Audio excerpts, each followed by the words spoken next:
नमस्कार, सोनी न्यूज गुलाबपुरा में आपका स्वागत है। राजस्थान विधानसभा चुनाव 2023 का बिगुल बजा। भाजपा ने आसीन बुढ़ा विधानसभा क्षेत्र से एक बार और मौका देते हुए जबर सिंह सालकिया को अपना उम्मीदवार घोषित किया। गुलाबपुरा करते भिखारी ग्राम चौराहे पर पहुंचे कार्यकर्ताओं ने आतंकवाद कर दोनों मैदानों को उन पर नाचकर स्वागत किया। इस दौरान पारी हुजूर को पूर्व जिला परिषद सदस्य हनुमंत सिंह राठौर, दिनलाल पाराशर, कोड़ा के पूर्व सरपंच कैलाशचंद झा, कोटरी सरपंच हगामी लाल गुर्जर, कौलिया सरपंच प्रतिनिधि राम प्रसाद कुमावत, फलामादा सरपंच मणिपाल सिंह, दर्जी बना रूपाहिली सहित सैकड़ों भाजपा कार्यकर्ताओं ने शामा बढ़ाकर माला पहनकर भाजपा प्रत्याशी बनने पर बधाई शुभकामनाएं दी।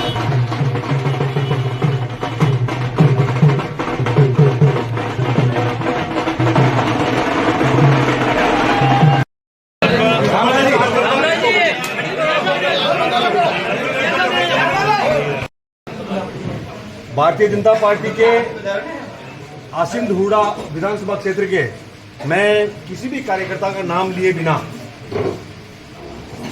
इस कार्यक्रम में आज जो कार्यकर्ता पधारे हैं आसीन और धूड़ा और बदनौर से, मैं उन सभी कार्यकर्ताओं के श्री चरणों में मेरा प्रणाम करता हूं। आप सभी को नमन करता हूं। आप सभी के कार्यकर्ता के रूप में उस समय मुझे आशीर्वाद दिया था और मुझ में पार्टी ने विश्वास जताया था। उसके बाद आसीन धूड़ा और बदनौर पूरी विधानसभा क्षेत्र में लगभग 70% से ज्यादा गांवों में मुझे कोई जानता भी नहीं था। आप सब लोगों ने मुझे जो आशीर्वाद दिया उस समय, और आपके आशीर्वाद ने 2018 में भारतीय जनता पार्टी को जीत दिलाई थी। वो पूरी की पूरी जीत कार्यकर्ताओं के श्री चरणों में मैंने समर्पित की थी उस समय। और मैंने हर गांव में, हर जगह, मेरे उस समय के उद्बोधन में, तो उस समय मैं बोलना भी नहीं जानता था, उस समय मैंने हर जगह, अभी मैं आप लोगों के पास रिकॉर्डिंग होगी, मैंने उस समय कहा था कि आप लोग पार्टी के साथ लगे। और एक छोटा सा कार्यकर्ता हूं, मैं आपके बीच में आया हूं, इस कार्यकर्ता को आप आशीर्वाद दें। अगर माता रानी की कृपा से आपका आशीर्वाद मुझे मिल गया तो मेरे जो 5 साल होंगे कार्यकाल के, वो मैं आपके श्री चरणों में समर्पित करूंगा। और किसी भी सूरत में और किसी भी कीमत और किसी भी हालत में, चाहे परिस्थितियां कुछ भी रहेगी, लेकिन मैं आपके आशीर्वाद को जाया नहीं जाने दूंगा। आपको कभी एहसास नहीं होने दूंगा कि मैंने, हम लोगों ने जिस व्यक्ति को चुन करके भेजा था वो व्यक्ति चोर निकल गया या कमीशन खोर निकल गया। मैंने उस समय हर जगह कहा था कि मैं एक कार्यकर्ता हूं, कार्यकर्ता के रूप में आपके बीच में रहूंगा। और मुझे आप 24 घंटे कहीं पे भी आप जहां मुझे आदेश करेंगे, आपके आदेश की पालना करने के लिए मैं हर समय आपके श्री चरणों में तैयार रहूंगा। और मैंने, क्योंकि मैं भगवान तो नहीं हूं, काम करने वाले आदमी से गलतियां होती है, लेकिन मैं दावा तो नहीं कर सकता कि मैंने जो वादे किए थे उन सभी वादों पर मैं खरा उतरा हूं। लेकिन मैं मेरे मनोविज्ञान से,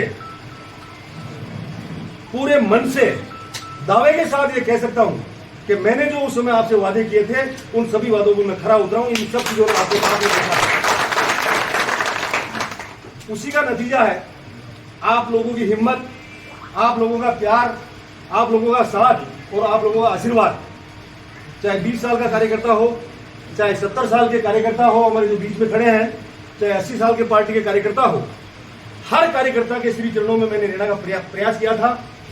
और किसी भी कार्यकर्ता ने मुझे जो काम दिया था, सरकार नहीं होने के कारण हो सकता है किसी काम ना हुए हो, कहीं काम कम हुए हो, कहीं ज्यादा हुए हो, ये तो हो सकता है, लेकिन मैंने हर कार्यकर्ता, आज ईश्वर की ऐसी कृपा है, माता रानी की ऐसी कृपा है, इस छोटे से कार्यकाल में, क्योंकि मैं अपने आप में, मेरा कार्यकाल में 3 साल का ही मानता हूँ। 5 साल में 2 साल कोरोना काल के निकलने के बाद 3 साल मुझे आप लोगों के बीच में रहने का मौका मिला। इतने कार्यकर्ता यहाँ विराजे हैं, मैं दावे के साथ कह सकता हूँ इन कार्यकर्ताओं में 80% कार्यकर्ताओं के नाम जानता हूँ। ये 3 साल का मेरा कार्यकाल है। मैंने पूरा प्रयास किया आपके बीच में रहने का। आप लोगों के संबल से, आप लोगों के आशीर्वाद से 5 साल मेरे जो निकले हैं उसी का कारण है, आप लोगों का प्यार है, आप लोगों का आशीर्वाद है। आपके आशीर्वाद के कारण ही भारतीय जनता पार्टी के शीर्ष नेतृत्व ने दूसरी बार मुझ में विश्वास जताया है और ये टिकट आपके श्री चरणों में ला करके देने का मुझे ऊपर से आदेश हुआ है। भारतीय जनता पार्टी के सभी ज्येष्ठ और श्रेष्ठ कार्यकर्ता यहाँ विराजित है। मैं आप सभी के श्री चरणों में मेरा निवेदन करना चाहता हूँ तो जिस तरीके से पूरी ईमानदारी के साथ मैंने 5 साल निकाले थे, मैं आप लोगों से वादा करता हूँ, मीडिया के हमारे भाई भी यहाँ विराजित है, मीडिया के सामने मैं वादा करता हूँ 5 साल मेरे जो निकले थे सरकार न होते हुए भी, चाहे मेरी विधानसभा की परफॉर्मेंस हो, विधानसभा में मेरे क्वेश्चन हो, चाहे किसी भी कार्यकर्ता के बीच में जाने का मौका हो, हर मौके को मैंने बुलाने का प्रयास किया और हर संभव आप लोगों के दुख दर्द में खड़े रहने का मैंने प्रयास किया। आने वाला जो समय है ये सिंबल मैं आप सभी के श्री चरणों में न्यौछावर करता हूं और आप सभी के चरणों में निवेदन करना चाहता हूं कि भारतीय जनता पार्टी ने आप लोगों के बलबूते पे, आप ही के कारण, आप ही के आशीर्वाद के कारण मुझ में विश्वास जताया है। इस विश्वास को कायम रखने में आप मुझे अपना बेटा, अपना छोटा भाई समझ करके आप आशीर्वाद प्रदान करें। ये चुनाव आपका है, इस चुनाव को आप लोगों को लड़ना है। अपने आप में सभी कार्यकर्ता, जब्बर सिंह सांखला है, ये मैं आपके श्री चरणों में निवेदन कर रहा हूँ। सबके सब कार्यकर्ता, 36 जात के कार्यकर्ता इस पार्टी में है। सभी के सभी कार्यकर्ता अपने आप में जब्बर सिंह सांखला समझे अपने आप को और जब्बर सिंह सांखला समझते हुए पार्टी के इस काम में जुटे। ये पुनीत कार्य है पार्टी का और मोदी जी का जो सपना है उस सपने को साकार करने में आप अपना योगदान दें। आप सभी बहुत ही ज्येष्ठ और श्रेष्ठ कार्यकर्ता है। मुझे ज़्यादा आप लोगों के श्री चरणों में ज़्यादा कुछ कहने की आवश्यकता नहीं है।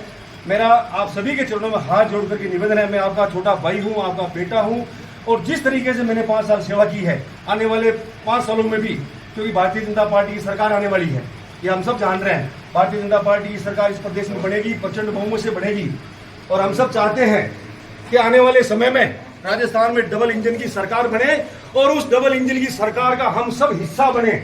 ऐसा मेरा आपके श्री चरणों में निवेदन है। आप लोगों का आशीर्वाद जी को जिता के भेजेंगे और मंत्री बन के आना है।